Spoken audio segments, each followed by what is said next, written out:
good for Yeah, sure. it's fun. So, man, it's great to meet you. Thank you for taking a minute out today. I appreciate it. My pleasure. I was excited to talk to you. So, let's get into your life as a CEO. And before we do, I want to know first and foremost, 4 years ago, we were trying to figure out how we were going to get out of this pandemic, how it was going to affect us, all of those things. How did you ultimately get through that time period? And how did it change the way that you do things now? Yeah, it was really super scary like the first like couple weeks, right? Because our business is all it's a concrete coatings business and a replacement window company. So the business model is all built around a expert salesperson going out to somebody's home, sitting face to face with them. And most times it's either like in their garage or sitting at the kitchen table to talk about stuff. So there's no like social distancing when you do that. And so that's like a really core piece of the business. So when you can't go out, you can't travel to people's houses, and you have to change your business model with a really fundamental piece, it's disruptive for sure.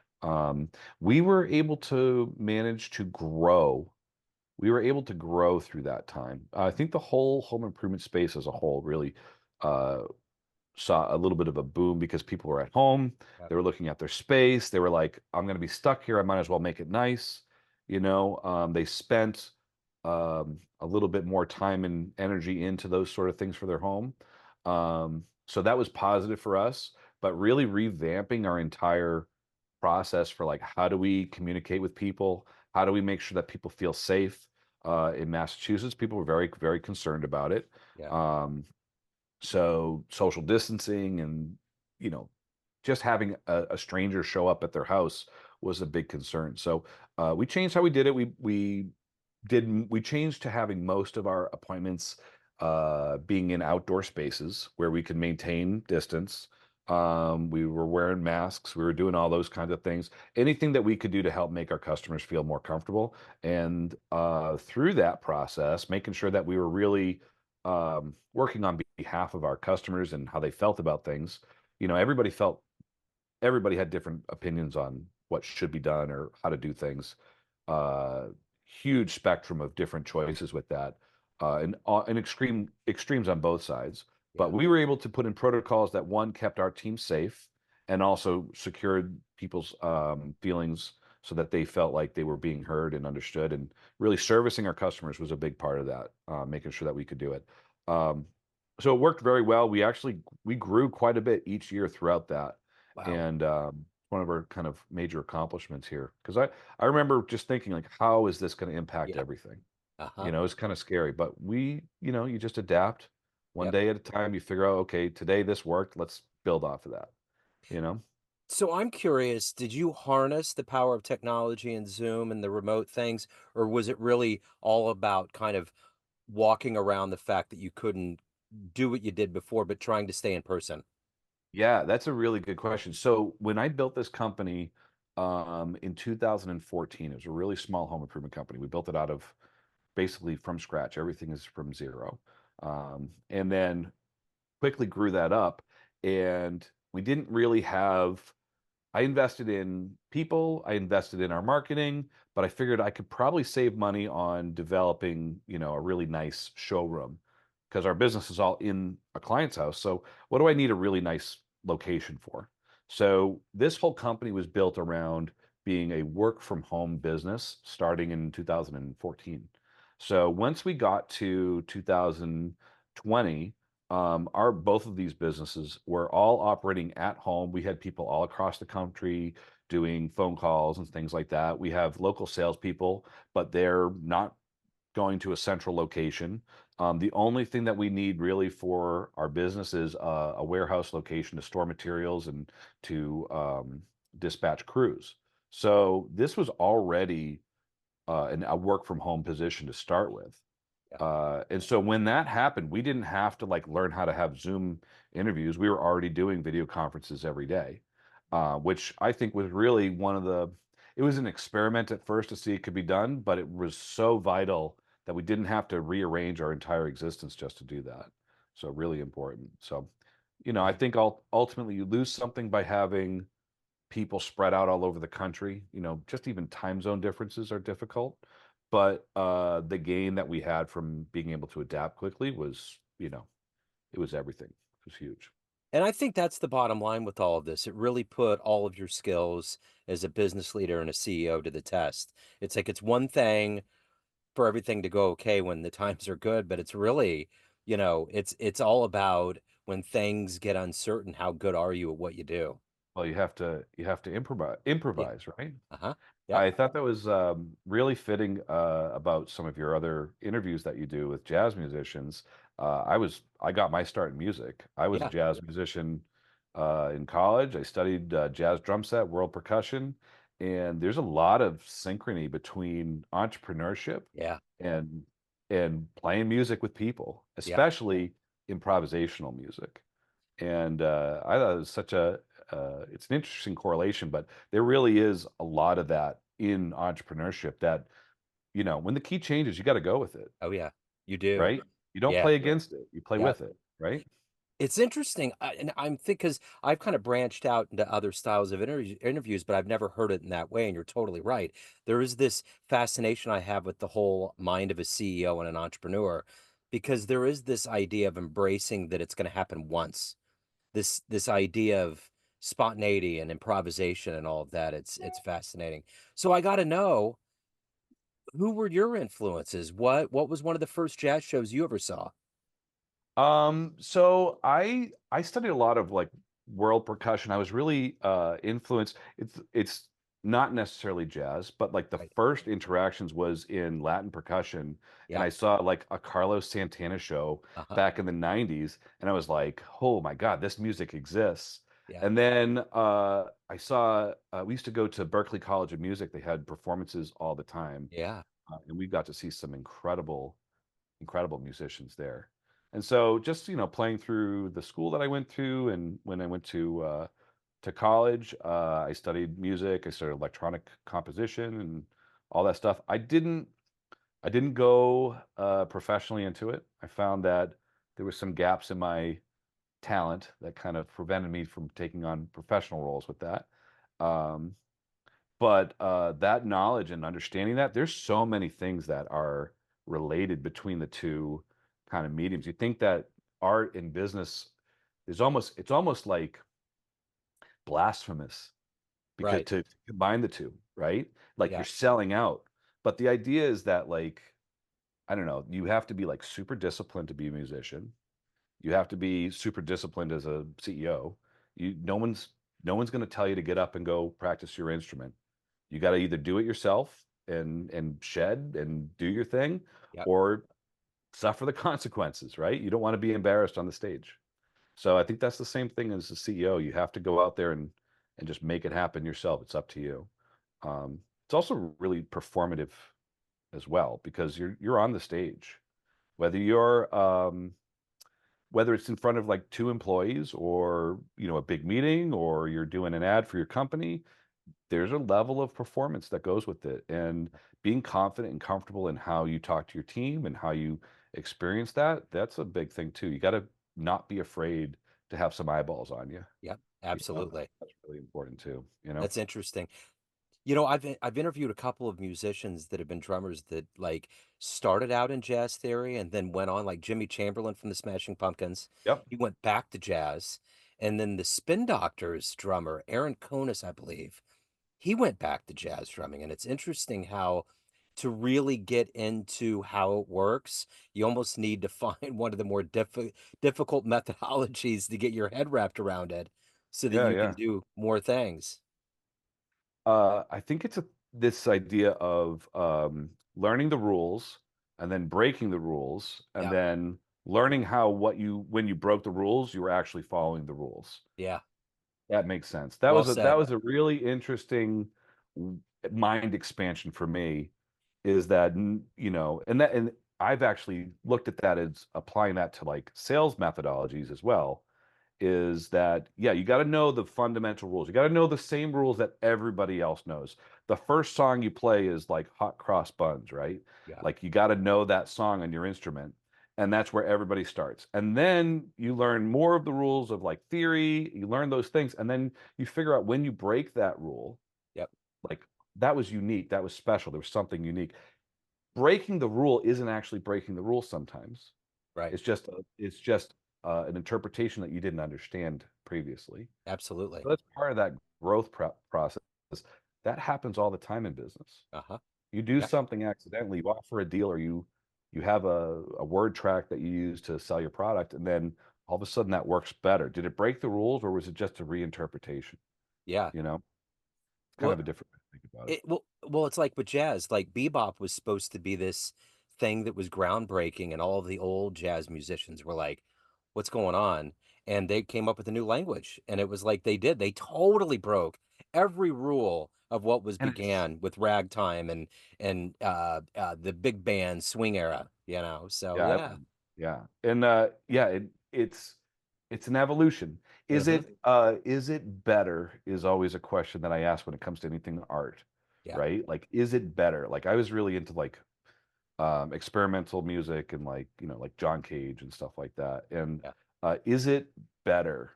Well, there's no such thing as better, really. It's Yeah. just is there's an aesthetic to it, right? And how you feel with that aesthetic, does it drive your emotions? Does it drive your mind? Does it drive how you feel about things? Um, I don't know. I think there is quantifiable difference when it comes to business. And that's when it says, like, does it drive more revenue? Yeah. Because as much as I want this to be a feeling business, this is a numbers business. All of them are, right? Yeah. So there has to be kind of a give and take in that part. That's where they're kind of really different. Yeah. Uh, but yeah, I definitely always look at it as like, how you feel about your business is important too. Yeah. If you discount that, if you don't think about that part in your business, you end up with something that doesn't really represent you and your values and what you're looking for. Yeah. For sure. It's like finding your voice on the horn or your instrument. It's like everybody's distinct way that they go about it because it's essentially two sticks and however many heads you want to put around you, right?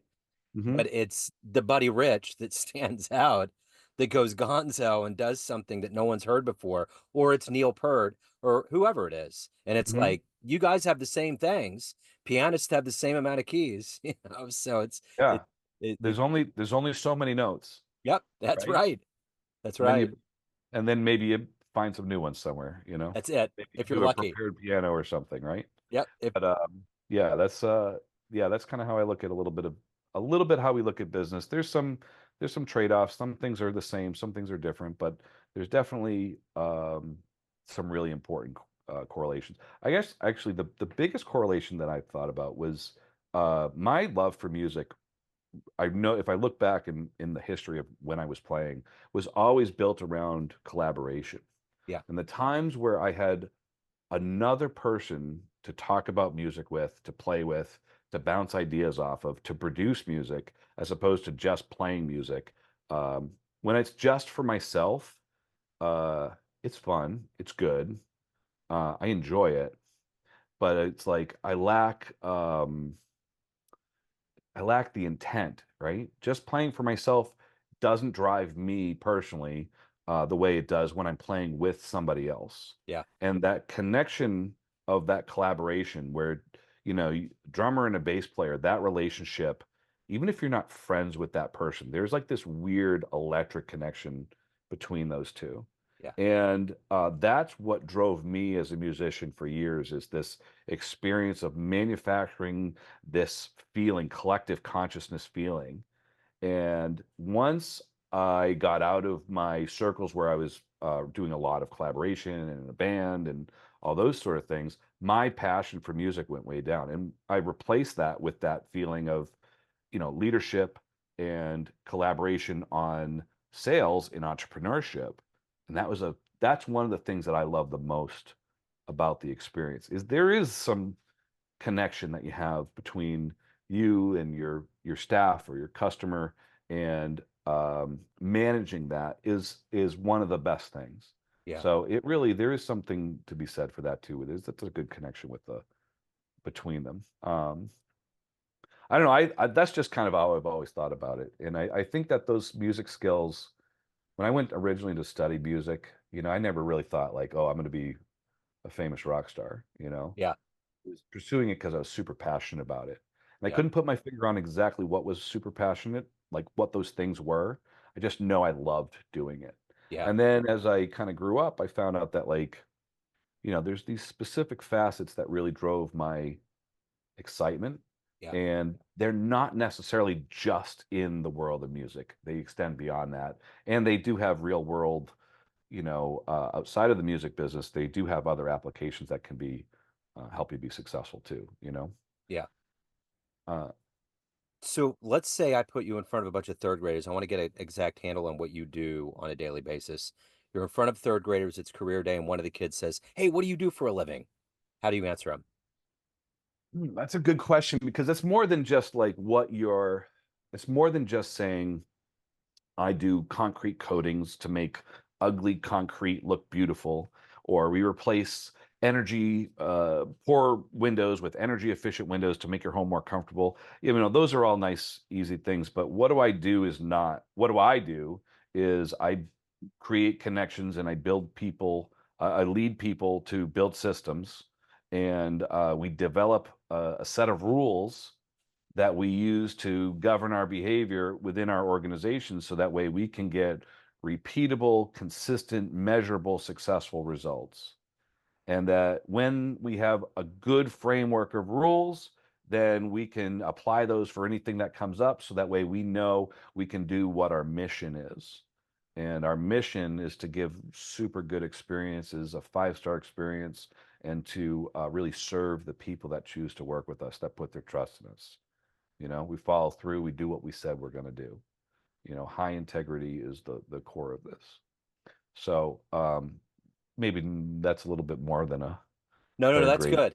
No, they would get that. So when you were in the third grade, was your dream always to be a musician, or how did you get the business acumen? So I grew up in a family of salespeople. Sales was my like, if everything doesn't work out with being a rock star, I'll just go into sales. Yeah, Turns out that that wasn't like a plan B. That was identifying that the sales component just comes really natural to me. I'm not afraid to sit down with somebody and talk about how to help them get the things that they want, to solve the problems, to create conditions that they're going to get what they desire out of a situation, and help provide something to help them get what they desire, not just sell them something. But I've always just grew up in a family full of salespeople. That's like how we communicated. Everything was a negotiation. That's just how our family exists. So yeah, that was always kind of I just kind of was naturally talented at doing that. Um, and so, yeah, I've always been into music since like maybe like since sixth grade. I was really into music. yeah. I think actually the first time I decided I wanted to be a musician was when I saw my dad pull out his old like 1960s Decca drum set, and it was gold sparkle finish, and it was old and it sounded awful, and I was amazed by it. Watching him play a real drum beat, I was like blown away that he could do that, and that was like, oh, I got to do that. That's amazing. That's awesome. Yeah. So who's been a hero for you? It's a good question. Who's a hero? I don't really have a lot of people that just come to mind. I certainly have personal relationships, not like famous heroes, but like personal relationships of people that I really, really respect, and people who have been maybe in the same position as what I'm doing and have really shown that they can take nothing and create something with it. They can work on the challenges within our organization. So it's actually a lot of other business owners and leaders in large home improvement companies have been really influential on kind of how I've developed. Um, there's a guy on the West Coast that has done amazing things with his company. His name is Donnie McMillan, and he started a company called DeBella out on the West Coast, and they've grown to crazy number of branches. But before he was there, he mentored me for a ton of this stuff in sales and really showed me like a lot of the details that make leadership work. And that was really important. And every day you got to get better at being a leader. Being a leader is really difficult because just when you think you're good, if you think you're a good leader, you're probably not that good of a leader, right? Right. Right. It's like there's a lot of Dunning-Kruger effect happening there, Yeah. right? The more you know, the more you realize how there's so much more to know. Yeah. And the less you know, the more you think like, oh, I'm pretty good at this. So leadership's definitely in that. And I watched his ability to be super charismatic as a leader and get stuff done. And I found myself working super duper hard for this guy, and I was like, wait, why would I work this hard for this guy? Why would I do this? And I was like, oh, he's leading my process. And there's a lot of really important things there too. And everybody's got their flaws as a person. When you meet your heroes, it's oftentimes really disappointing, um, because you build them up in your mind. But I think that's a part of why um, him and several others in our kind of very small industry really have demonstrated how, like, you know regular people, they're just normal people. There's no one's better than anybody else, right? Maybe they have a little more talent here, maybe they have a little harder work here, um, but anybody can do this. You just have to really desire it. And I think it's really important to see these people that are super successful and like what level of effort and work they put into it to be successful. So it's a tough one to have a hero. Yeah, it certainly is. So, speaking of success, if you can meet anybody on the planet right now, whether it's in business or in music, and just be around them to see how they operate, who would that be?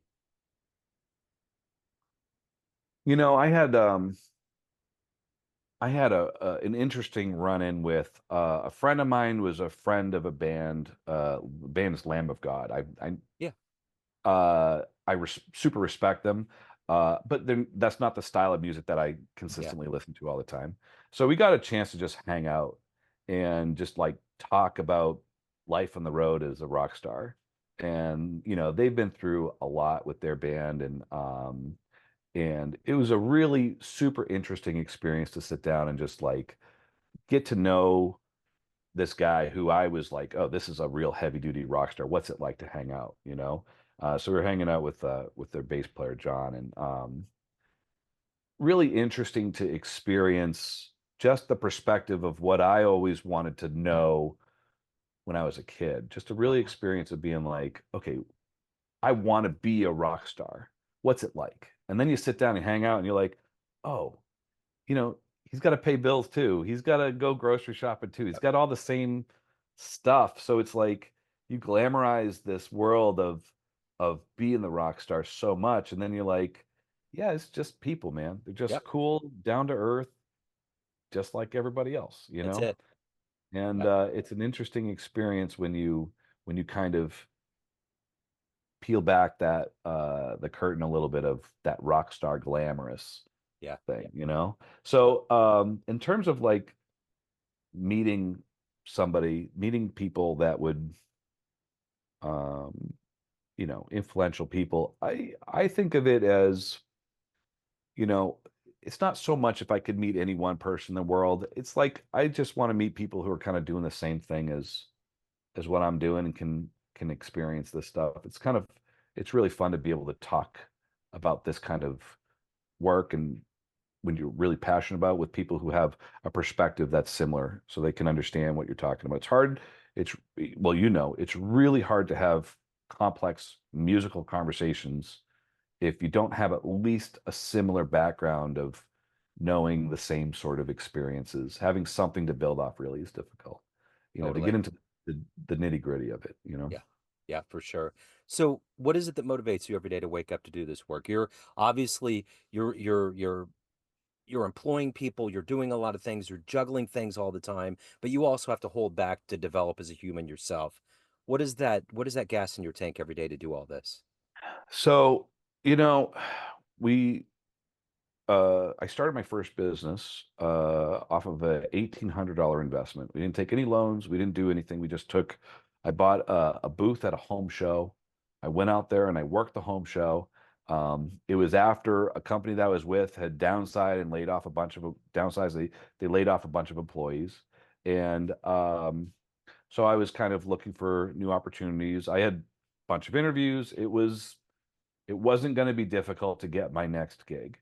I could just, I'm experienced, I was advanced in the business. I'm knowledgeable about how this business works. I'm a good salesperson. I could go get a sales job. I could go get a sales management job. But every time I turned a corner and talked to anybody about what they needed done in their company, I always really felt like, oh, I know better. Now, it may not be a very positive um, attribute. It's kind of, I certainly don't know better about everything, but I always had that gut feeling of, well, I could have done it better if I had all the control. And so I was at a position where I really could go ahead and I could go ahead and take that control because I had just gotten laid off. I didn't have another thing. I was in between opportunity. I decided, you know what? I'm just going to go for it. If I'm so smart, if I'm telling everybody how good I can do this, if I'm so good at this, then the logical thing to ask would be, well, if you're so good at it, how come you aren't, you know, don't have this huge, wonderful, incredible organization? So put your money where your mouth is. And then so I decided like, all right, let's go put my money where my mouth. Let's prove it. Let's show what I can do with this. And what a rude awakening that is, isn't it? So when you get out there and you go do it and you're like, oh my God, I have to do a lot of work to get this to work. It's not as easy as it looks when you look from the outside. So one of the things that drives me really when it was time to start my second business, just a couple of years later. We built a small lifestyle business. It was successful. It made money. It was very, very profitable. There's no debt. We just got appointments with people. We put replacement windows in with them. I connected them with a really good product. We had 6 or 7 different options. It was super consultative sales. We still are doing this, and so it's a very good value. We don't have massive overhead like the big companies, so we're able to offer like super high windows at a much lower cost. The problem is it's a lifestyle business, meaning that around it's really built around a very small operation. So when you have a company like that, you really can't have things like, good healthcare coverage. You can't have, if you take a sick day, that means work doesn't get done that day. There's no like sustainability to that. If I decide that I don't want to work tomorrow, there's no more business there. So looking at that situation, it was amazing to start the business.